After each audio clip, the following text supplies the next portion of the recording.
Hello, I read 26 books this month, and this video is gonna be a wrap up where I talk about all the books that I read. 15 of those books are mangas, and I plan to talk about the mangas collectively and not per volume, so you don't have to worry about this video being too long. If you were looking forward to reading a book that I mentioned in this video and you don't want to spoil yourself, I assure you that there would be no spoilers. I would just be giving a brief summary that won't ruin your reading experience and my thoughts on it. I also put timestamps in the description, so if you are looking for a particular book or you want to skip to a particular part, then you could just go to those timestamps. So I'm gonna be talking about the mangas first because I did not read them consecutively. I just picked them up whenever I feel like it.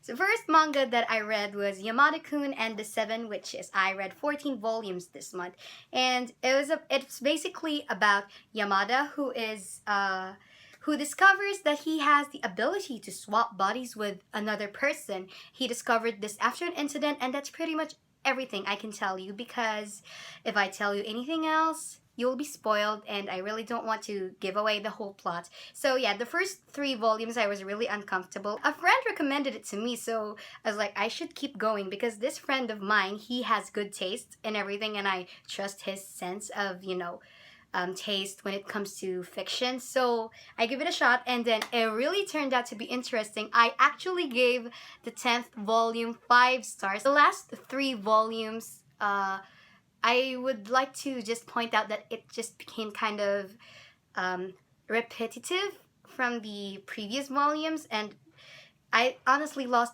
a little bit of interest. So with that, I picked up another manga, but this time I ended up reading 1 volume only. It's Blue Spring Ride by Sakisaka, or Iyo.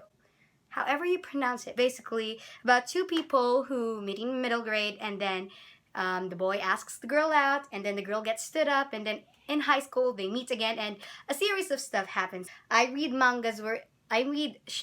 slice of life mangas set in high school, and they always make me cringe at some point because it's just so cheesy, but this book is just really humorous and cute in its own way, so I really enjoyed it. Actually, the first book that I read this month was Furyborn by Legrand, and I gave it 2.75 stars. I know, I like being specific like that. So it is a fantasy told from 2 perspectives of 2 female protagonists, which I absolutely adore the idea of, and they are set centuries apart, but their stories are somehow connected and intertwined. So it was really interesting, but the thing is, I actually prefer one perspective over the other. Like the other, I could just go on, and I feel like I was dragging myself to reading it, and then the other perspective was just like, whoa, there was really nothing special or that much special about this. It's like I've seen this trope a lot of times in previous fantasy books, but it's still interesting, and especially the fact that we have 2 perspectives and 2 stories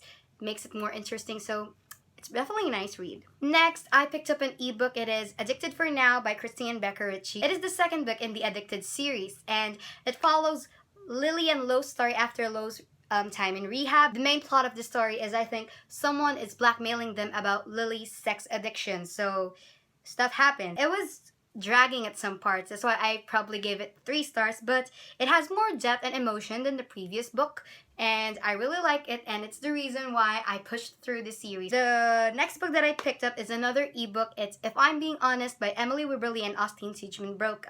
I gave these authors another chance because I read their first book this year as well, and I gave it 1 star. I did not like it at all, but this time this book surprised me a lot. I gave it 4.25. Basically, it's about a mean girl, Cameron, and she slips in front of her crush, showing her mean attitude, and then there's just like some turn off going on, and then she tries to change herself for the boy so that he will like her and stuff. Personally, I think I got a lot of important lessons from this book, and even though the romance is a bit bland and I'm not the biggest fan of it, it is still amazing because it does not really focus that much on the romance, but on the character development of the character, realizing her flaws, realizing the things that she should improve on, the things that she should actually think of, and just her own development, which I think is really amazing for, contemporary novels. It was a bit cheesy at some point, so The next book that I read was Prince Charming by Rachel Hawkins. So basically this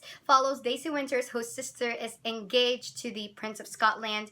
And since Daisy is outspoken and wild, you know, some rumors just got out of the place. And then to solve those rumors, apparently the best solution is for her and the whole family to move to Scotland. What a solution, right? Do you see where I'm getting here? I just think that this book contains ridiculous measures to get the plot going. Like, most of them just don't make sense. Like, why do you have to move to Scotland? Why do you have to do this? Why do you have to fake date? Why? It's just, yeah. And also, I know that it says Prince Charming, and apparently her sister is engaged to the prince, but the royalty was not very much emphasized. Yeah, it was not very much emphasized. And then the plot or the romance starts like literally when you are this in the book. And yes, that was a hair scratch, because most of the time it was just Daisy whining and bragging, and I gave it 2 stars. I picked up another new adult book. It is Kiss the Sky by Krista and Becca Ritchie. It is a spin-off with the Addicted series. It is the first book in the Calloway Sisters series, and it follows my favorite characters from the Addicted series, Rose Calloway and Connor Cobalt. Basically, the plot follows Rose and Connor and the whole gang, where in a reality TV show to save Rose's business, and then stuff just happens. It's just really a love letter for me because I love these characters so much. I give it 4.5 stars because Rose and Connor are viewed as the most intelligent, smartest, wisest characters, but in the book they each showed their flaws, and those flaws are the ones that caused the conflict and the problem. Just read it. I picked up another ebook, which is Hothouse Flower by Krista and Becca Ritchie, which is the next book in the Calloway Sisters series, but this time it focuses on Daisy, the youngest sister, and Ripe Meadows. So I actually think that this book is vital and more important than the other book. I mean, it has more important messages and more important lessons. It actually features about small battles, and actually going into their perspectives, I just see the small battles they hide from everyone and they fight every day, and it touched me so much. That's probably why I like it.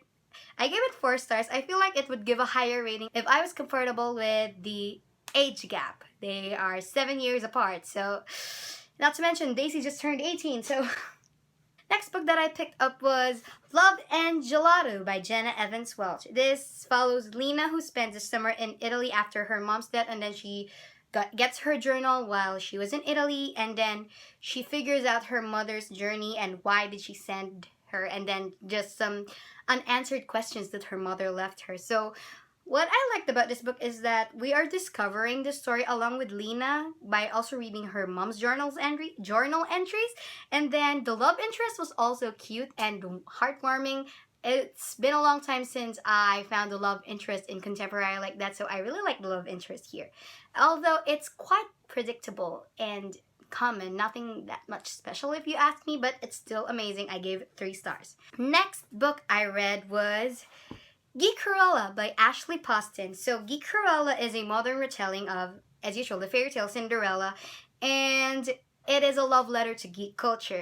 It's actually amazing because it has the Stan language that I use because I'm part of fandom, so I actually relate to the Stan language. I think it is best if you are actually, into fandoms and fictions like that, because this has a lot of references. It's more enjoyable if you understand the references like Lord of the Rings, Star Wars, and all of that. It also revolves on a fictional fandom in this world called Starfield. And even though we don't know much about Starfield because it only exists here, it manages to tell us the story, and it manages to make us relate to the references they make about Starfield, even though we don't know about it, even though they don't say the actual plot. So I think that's amazing. But the thing about here is, it's so slow in the beginning, and the plot just starts after halfway through the book. It is also very cheesy and unrealistic. Like, there are just some parts where you just get secondhand embarrassment and you just drop it because I would not do this in real life. 2.5 for this, but it's really enjoyable. I picked up The Beginning of Everything by Robyn Schneider, and I give it 2 stars. Now let me tell you about this book. The writing style, amazing, but the plot, the characters, the writing style is amazing. But if it goes along with this plot and these characters, it just becomes pretentious. Basically, it follows Ezra, who has literally everything. Then he goes into an accident and everything changes. The beginning of everything. It's underwhelming, and I have a hard time liking the characters, especially Ezra and the other main character, which is Cassidy. Up until now, I don't think I like them really. I don't even have the energy to talk about this book. The next book was a mistake. Yes, because I picked up another Robyn Schneider book. It's Extraordinary Means. I highly advise that if you just read the beginning of everything and you plan on reading another Robyn Schneider book, don't. It follows Lane, who acquires a TB disease, and then he goes to Latham boarding school, which is a boarding school for people who has the same disease as him. It is the beginning of everything all over again. While I was reading about Lane, I feel like I was reading about Ezra again. There was nothing special about this. I think I know the formula for a Robyn Schneider book. You get a new kid, particularly a boy, and then he joins a new group of friends, and then he pushes everyone away. And then they just fall in love after like how many encounters? 3? Or something?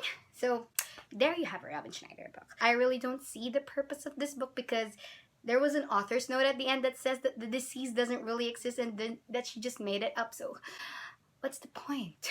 I gave it 1.5 stars. I'm so sorry, but I'm also not. And the last book that I read is The Unhoneymooners by Christina Lauren. It is about Ethan and Olive, who both hate each other. And then during their siblings' wedding, it's Ethan's brother and Olive's twin sister's wedding. So, well, during the wedding, after the reception, everybody gets an upset appetite, and there's this huge honeymoon thing that Olive's sister got, and they just can't afford to miss it. So since Olive and Ethan are the only people who aren't affected with the bad appetite, the right solution would be, oh, just go, you two should just go to the honeymoon that we prepared since we cannot go. Obviously, it's a hate to love relationship, even though I don't view it like that as much. But what I like about this book is that it's very mature. I mean this like I have read previous romance books before, new adult, and I just feel like I'm reading contemporary but in an adult setting. But this time I feel like I really am reading from an adult's perspective, and they're just very mature. Also a light read, and I love the familial aspect of this thing because I actually can relate. My family is a tight-knit family, and we're really close with each other, so I can actually relate. The reason why I give it 3.5 stars only is because it's a bit boring at first and it didn't stick with me that much. That's all the books that I read. I have read 26 books in total. If you find your next read with this video, or if you dropped your next read with this video, I'm sorry for that. Those are my thoughts. Those are the books that I read. Tell me what are the books that you read this month and what are the books you're planning to read next. So bye. Should I do the thumbnail? We're cool. We can do this. Okay, now I don't look cute. Ow, ow, ow.